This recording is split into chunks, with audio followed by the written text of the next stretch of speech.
Adam Cole's music begins, and I was literally about to write, it's probably time for a music update with the new character. And the music stops and they play a new theme. I mean, read my mind as I was typing this.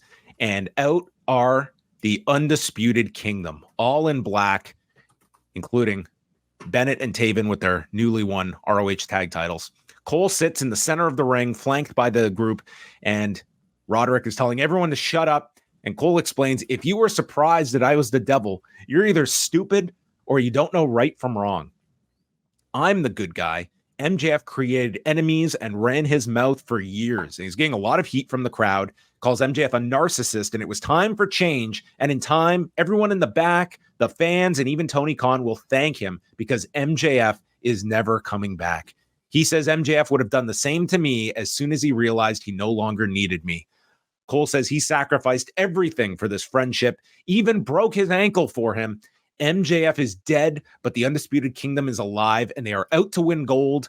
Roderick Strong is going to go for the international title. Wardlow is going to go for the world championship. And when I'm healthy, Wardlow will do the right thing and forfeit the title. I thought it's very similar what they are already planting with Cole and Wardlow as we're getting at the moment with Christian and Luchasaurus. Yes, certainly.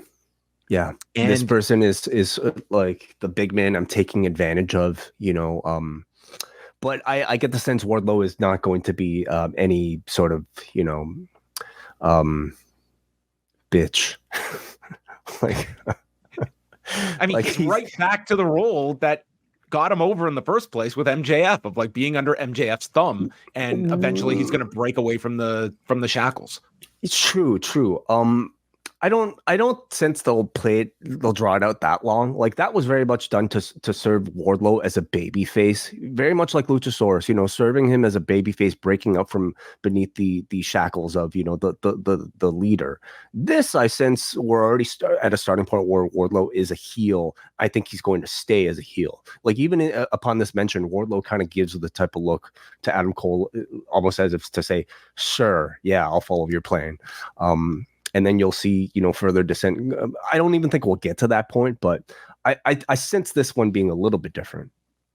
They take credit for taking out Hangman Page as a favor to Joe, and that AEW needed change. We gave it to you, and the devil is here to stay. So how would you feel that this first promo went of establishing the top heel group in the company and what is probably going to get a big amount of television time?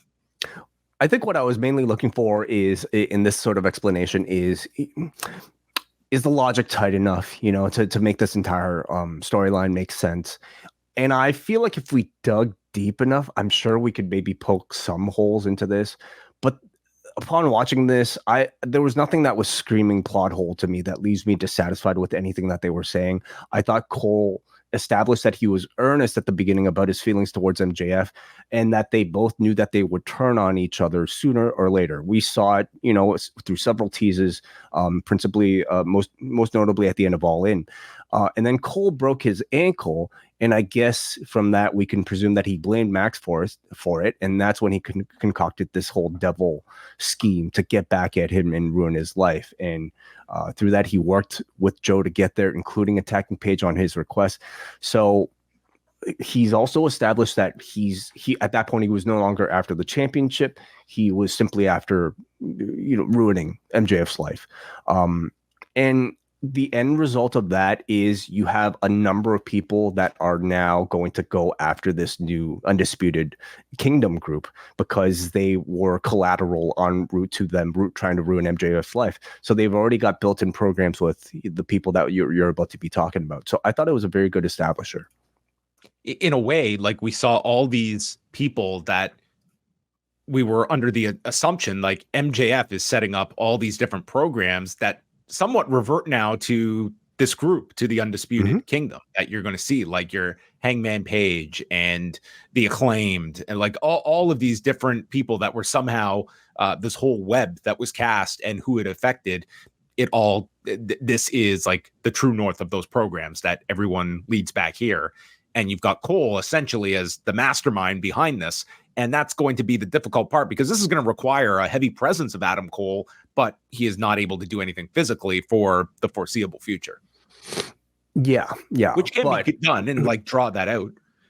and there are enough people within this group to, they were all part of the attacks, and getting revenge simply on the rest of the kingdom, I think might be enough, temporarily. I also thought they did a really good job of establishing paths for every single member of the group. Of course, you have Taven and Bennett now officially recognized as the ROH Tag Team Champions. You have No Roddy. desire for those AEW tag belts. They're good with the ROH version. Well, it's what they're used to, what they're most comfortable with. Roddy, we know, is now going for the international championship, and Wardlow with the world championship too. So everybody kind of has their path. Jay White comes out, and this is one of the many of the aggrieved during all these beatdowns. He was the first one that they took out, and he's happy they took out MJF, but didn't like being collateral when I was all alone. But I'm not alone now, and here to back him up are the Guns, who come down. They fight in the ring, but Wardlow gives them the numbers advantage. The Acclaimed and Daddy Ass run down. They clear the ring, and then they stare down White and the Guns, who exit.